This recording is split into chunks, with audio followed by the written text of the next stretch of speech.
Selamat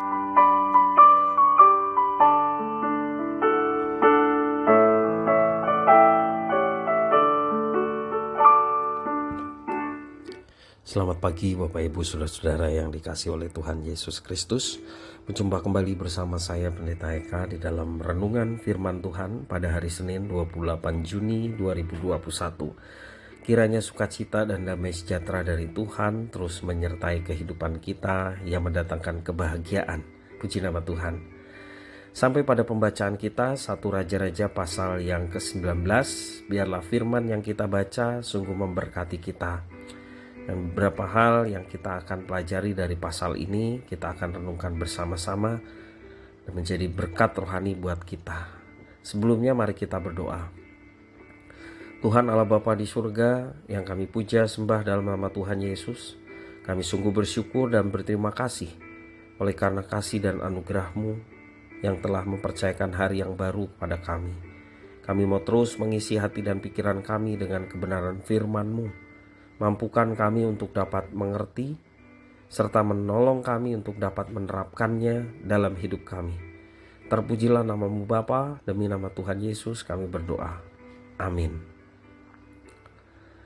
Bapak Ibu Saudara-saudara yang dikasihi oleh Tuhan, Tuhan yang kita kira kita kenal, terkadang memberi kejutan yang menyentak kita. Acap kali dalam rutinitas hidup dan ibadah kita, Tuhan terasa jauh dan peduli hanya pada hal-hal yang kita labeli sebagai hal yang rohani. Secara sadar atau tidak sadar, kita menganggap ada hal-hal dalam kehidupan kita yang lebih penting bagi Tuhan. Apa yang lebih penting bagi Tuhan yang seringkali kita anggap seperti pelayanan, saat teduh, ya. Sementara hal-hal yang lain tidak menjadi penting dan tidak dipusingkan oleh Tuhan, seperti pekerjaan, bisnis, kehidupan sosial kita, dan lain sebagainya. Bapak Ibu Saudara, kita belajar dari Elia, walaupun dia seorang nabi yang luar biasa dipakai oleh Tuhan, tetapi dia juga punya pengalaman yang sama. Elia mengira bahwa ia telah bekerja keras untuk Tuhan. Ia memandang dirinya sudah berjerih lelah dan berkorban untuk kepentingan Tuhan. Mendemonstrasikan kuasa Tuhan melawan 450 nabi Baal. Demikian juga ada 400 nabi Asyera. Yang cukup banyak dia hanya sendiri. Ketika dia melawan dan mendapatkan kemenangan dari Tuhan, dia merasa lelah karena sudah berkorban untuk kepentingan Tuhan. Di tengah keletihan fisik, Elia tampaknya tidak membayangkan bahwa Tuhan peduli pada kondisi fisiknya. Yaitu tadi, Tuhan hanya, kita seringkali berpikir Tuhan hanya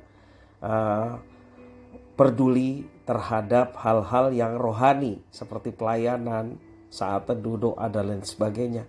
Tetapi hal yang fisik tampaknya dia membayangkan Tuhan tidak peduli dengan kondisi fisiknya. Elia tidak melihat jalan keluar dari kelelahan yang begitu besar yang tengah menderanya, sehingga hanya ada satu jalan keluar yang dipikirkannya, yakni cukup sampai di sini saja perjalanan hidupnya, lebih baik ia mati saja. Namun Tuhan memberikan dua kejutan yang luar biasa. Kejutan yang pertama, ternyata Tuhan sungguh peduli terhadap Elia. Sekali lagi, Elia menganggap bahwa hal fisiknya tidaklah terlalu menjadi kepedulian bagi Allah. Tapi ternyata Tuhan sungguh peduli kepada Elia. Bukan cuma kerohanian dan kegiatan yang biasa kita labeli rohani, tetapi Tuhan juga peduli bahwa Elia butuh makan, butuh istirahat. Tuhan memberikan makanan yang cukup dan istirahat yang lelap agar Elia bisa memulihkan energi. Bapak Ibu Saudara, kita terkadang suka melabeli berbagai aktivitas kita sebagai rohani dan duniawi. Jadi ada dikotomi ya. Ada yang rohani, ada yang duniawi. Kalau hal-hal yang berkaitan dengan gereja kita labeli dengan rohani. Kalau hal-hal cari uang, bekerja maksudnya, kita labeli dengan hal-hal duniawi. Sekolah kita labeli dengan hal duniawi. Pelayanan kita labeli dengan label rohani, ya. Terkadang kita suka membuat dikotomi seperti itu. Tetapi bagi Tuhan, seluruh hidup kita terjadi di hadapannya. Apakah itu berkaitan dengan pelayanan? Apakah itu berkaitan dengan pekerjaan? Apakah itu berkaitan dengan sekolah, kuliah, apapun.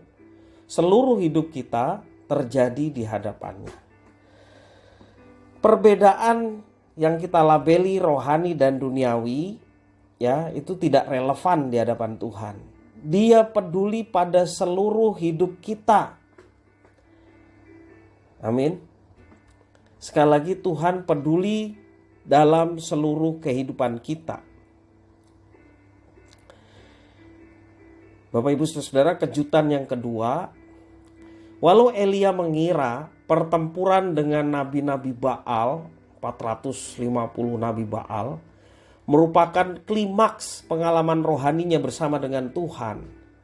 Tuhan menyatakan hal berbeda dengan apa yang dipikirkan oleh Elia. Ia hadir bukan di tengah hingar-bingar panggung pertunjukan antara Elia dan 450 nabi Baal. Kemudian dengan disaksikan oleh seluruh rakyat Israel. Tetapi ia hadir di tengah keheningan. Panggung itu menguras habis energi Elia. Bayangkan setelah dia menang, Alkitab mencatat dia membunuh seluruh nabi-nabi palsu itu. Betapa lelahnya dia. Di tengah-tengah keheningan dan kesendirian Elia, Tuhan menjumpai Elia. Dia memulihkan energinya sebelum dia mengutusnya untuk kembali. Bapak Ibu Saudara-saudara, sebagai perenungan buat kita. Dalam rutinitas hidup, jangan lupa sediakan waktu untuk menenangkan diri kita, menenangkan hati kita. Berdiam diri dan belajar mengenal Tuhan sebagaimana Dia menyatakan dirinya kepada kita dalam pengalaman hidup sehari-hari. Dari situ kita bisa merenungkan bahwa Tuhan ada, bahwa Tuhan menyertai, bahwa Tuhan membimbing setiap langkah kehidupan kita. Apakah itu berkaitan dengan pelayanan? Apakah itu berkaitan dengan pekerjaan, dengan sekolah, kuliah, atau aktivitas sosial kita sehari-hari? Tuhan menyertai hidup kita. Jadi apapun yang kita lakukan, seperti ajaran firman Tuhan dalam Kolose pasal 3 ayat 23, apapun yang kamu kerjakan, lakukanlah itu seperti untuk Tuhan dan bukan untuk manusia. Jadi dalam rangka menjalani kehidupan dengan segala aktivitas yang kita kerjakan, ketika kita melibatkan Tuhan dalam segala sesuatu yang kita lakukan, sesungguhnya itu juga hal yang rohani. Ketika kita bekerja dengan sungguh-sungguh untuk menghidupi keluarga kita, istri dan anak-anak, dan kita berserah pada saat kita berangkat bekerja, dalam perjalanan maupun setiap pekerjaan yang kita lakukan, sehingga pada hari itu kita diberikan keberhasilan, itu hal yang rohani Bapak Ibu. Karena apa? Karena kita melakukannya bersama dengan Tuhan. Ya tentu saja kalau bersama dengan Tuhan, pekerjaan yang kita lakukan adalah pekerjaan yang seturut dengan kehendak Tuhan. Jangan kita berdoa supaya bekerja tetapi pekerjaan kita menipu dan merugikan orang lain. Ya tidak seperti itu. Jadi Bapak Ibu, jangan kita mengkotak-kotakan. Ini rohani, ini duniawi. Seluruh kehidupan kita ketika kita bersama dengan Tuhan, ada hubungan yang dekat dengan Tuhan. Membangun pengenalan kita akan Tuhan. Ya, sehingga kehidupan kita menjadi satu hal yang rohani. Ya, apapun yang kita kerjakan. Jadi Bapak Ibu Saudara, apapun yang kita kerjakan, mari kita melibatkan Tuhan. Kita serahkan segala sesuatunya kepada Tuhan, maka Dia melihat penyerahan kita, kesungguhan kita untuk mengandalkan Dia. Maka Dia sumber segala berkat yang menganugerahkan kepada orang-orang yang demikian dengan berkat-berkat yang dari Tuhan. Yang kadang-kadang kita tidak mengerti. Sama seperti Elia tidak menyangka kalau dia di masa kekeringan tetap dipelihara oleh burung gagak yang mengantarkan roti dan daging. Ketika dia berada di Sarfat bersama dengan janda miskin, dia tetap diberi makan. Sebagai wujud penyertaan Tuhan yang luar biasa. Karena itu Bapak Ibu Saudara, mari kita senantiasa bersama dengan Tuhan, mengandalkan Tuhan. Maka kita boleh mengalami hal-hal yang menyenangkan dan membahagiakan. Terlebih di masa pandemi ini, mungkin saudara-saudara yang saat ini sedang isolasi mandiri, mari kita tetap membangun sukacita dalam diri kita. Minta kekuatan dari Tuhan supaya kita mampu menjalani kehidupan yang penuh dengan tantangan. Mungkin kita merasa lelah, saya sudah melakukan banyak hal, tetapi kenapa tantangan ini boleh terjadi dalam hidup saya? Kita jangan putus asa. Dalam tekanan seperti Elia, dia sepertinya, buat apa hidup lagi? Lebih baik aku mati saja, kata Elia. Hanya karena Isabel, ya, dia ketakutan seperti itu, lebih baik mati saja. Tetapi di tengah tekanan dalam diri, Tuhan hadir dan memberikan kekuatan untuk dia menjalani kehidupan. Dia bangkit lagi. Nah, Bapak Ibu Saudara, jadikan isolasi mandiri ataupun kita harus banyak bekerja di rumah, melakukan hal-hal di rumah sebagai cara Tuhan untuk kita berdiam diri, merenungkan di hadapan Tuhan, supaya kita menjalani kehidupan dengan kesegaran yang baru, ya, dengan semangat yang baru. Seperti Elia pada akhirnya dicas oleh Tuhan, dia menjadi hamba Tuhan yang luar biasa. Dia hamba Tuhan, dia juga manusia, punya kelemahan.